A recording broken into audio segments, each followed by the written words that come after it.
Hello friends, I am from Jayalakshmi संस्कार school. जैसा आप जानते हैं, हम लाते हैं आपके लिए इंग्लिश के कुछ वीडियोस। तो आज हम बात करेंगे एक और एडवांस स्ट्रक्चर की। इसके अंदर हम कुछ छोटे छोटे सेंटेंसेस सीखेंगे जो आप डेली यूज़ में बोलने में लिखने में यूज़ करते हैं, सो दैट आपकी उनमें गलती ना हो ये सेंटेंस बनाने में।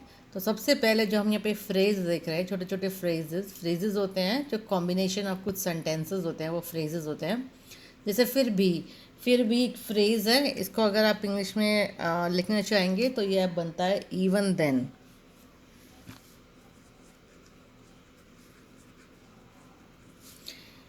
इवन देन यानी कि कोई काम मना करने के बावजूद भी किया गया, या उसको एक बार घाटा हुआ बिजनेस में उसने दोबारा से नया बिजनेस करा, तो उस वक्त हम जो है यह फ्रेज़ यूज़ करते हैं फिर भी वह नहीं माना, फिर भी वह वहाँ गया, फिर भी उसने कॉल किया, फिर भी उसने उससे बात की। तो इस तरीके से हम जो सेंटेंस बनाएंगे इंग्लिश में, ये बनाएंगे हम इवन देन से। जैसे कि पहला सेंटेंस है, फिर भी उसने कॉल नहीं किया। हम यहाँ पे थोड़ा नेगेटिव सेंटेंस देख रहे हैं कि मैंने उसे कहा था कॉल करने के लिए, लेकिन फिर भी उसने कॉल नहीं किया। तो हम यहाँ पे सेंटेंस बनाएंगे even then he did not call. यहाँ पर आप वर्ब की जो है सेकंड फॉर्म लगानी होती है पास्ट टेंस की, लेकिन सिंस हम डिड यूज़ कर रहे हैं, डिड के साथ हमेशा first form of the verb use होती है, इसीलिए हम कॉल लगा रहे हैं। नेक्स्ट आपका सेंटेंस है, फिर भी उसने काम नहीं किया। मैंने उसे बहुत बार काम करने को बोला, लेकिन फिर भी उसने नहीं किया। तो even then he did not do the work. फिर भी उसने काम नहीं किया। Even then he did not do the work. फिर भी उसने काम नहीं किया। यहाँ पे डिड होने की वजह से हम डू वर्ब की फर्स्ट फॉर्म ही इस्तेमाल कर रहे हैं। अब नेक्स्ट सेंटेंस देखते हैं। फिर भी वह वहाँ गया। फिर भी वह वहाँ गया, इसमें नहीं यानी कि ये नेगेटिव सेंटेंस जो है नहीं है। Even then he went there. Even then he went there. फिर भी वह वहाँ गया। Even then he went there. तो यहाँ पर आप देखिए, गो की हमने सेकंड फॉर्म वेंट यहाँ पर जो है लगाई है। फिर भी रमेश हंसा। उसे मना किया गया था हंसने के लिए, फिर भी वह हंसा। तो even then Ramesh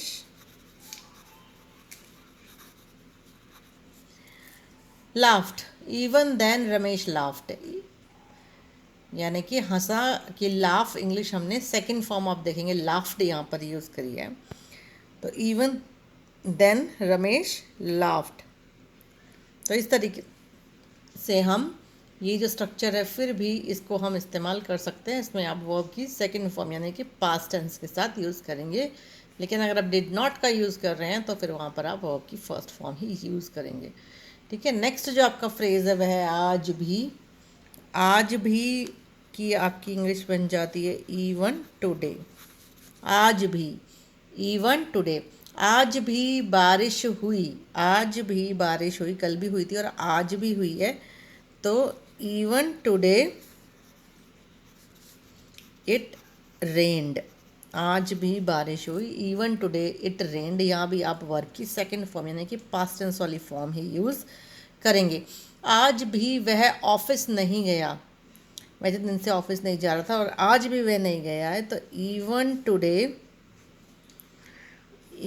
today he did not go to the office. आज भी वह ऑफिस नहीं गया। अब यहाँ पर डिड आने की वजह से हमने गो वर्ब का फर्स्ट फॉर्म ही यूज़ किया है। हमने यहाँ पर वेंट यूज़ नहीं किया, क्योंकि जब भी आप डिड यूज़ कर देते हैं सेंटेंस में, उसके साथ आप हमेशा, ये एक रूल है, first form of the verb he use करेंगे। आज भी भावेश का पेपर था, कल भी उसका पेपर था और आज भी उसका पेपर था। तो इवन टुडे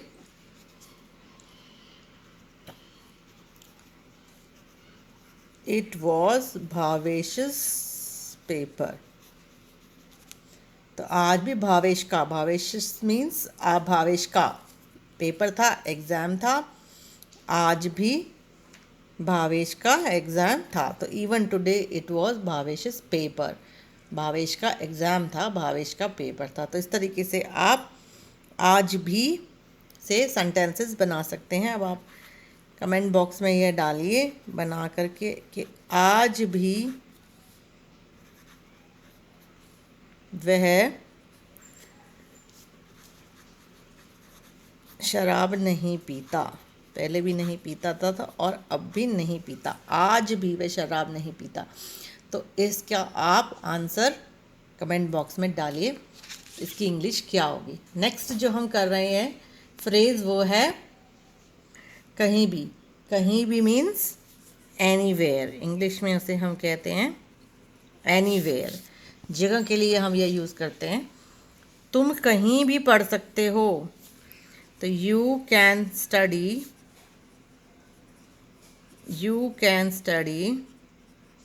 एनीवेयर, कहीं भी, आप कहीं भी पढ़ सकते हो, कहीं भी आपको पढ़ने की सुविधा है, आप कहीं भी पढ़ सकते हो।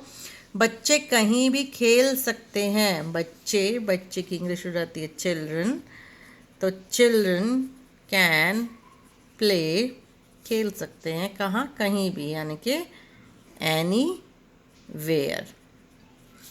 बच्चे कहीं भी खेल सकते हैं, children can play anywhere. Next तुम कहीं भी जा सकते हो, you can go anywhere, तुम कहीं भी जा सकते हो, you can go anywhere. Okay, आप इसका एक कमेंट बॉक्स में आंसर डालिए कि वह कहीं भी आ सकती है, वह कहीं भी आ सकती है। ये आपका दूसरा क्वेश्चन है, वह कहीं भी आ सकती है। अब नेक्स्ट और लास्ट स्ट्रक्चर जो हम करेंगे वो है कैसे भी। कैसे भी ये काम करना है तो उसके लिए आप जो इंग्लिश यूज़ करते हैं वो है एनी हाउ, कैसे भी एनी हाउ। जैसे कैसे भी तुम पढ़ लो, कैसे भी तुम पढ़ लो, any how you study,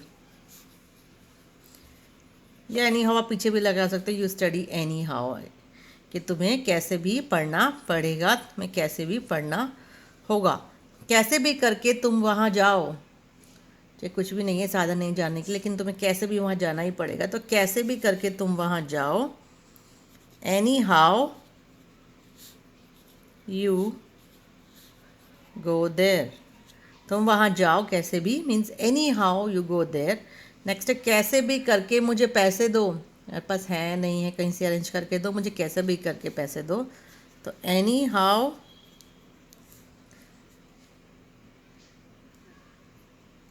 you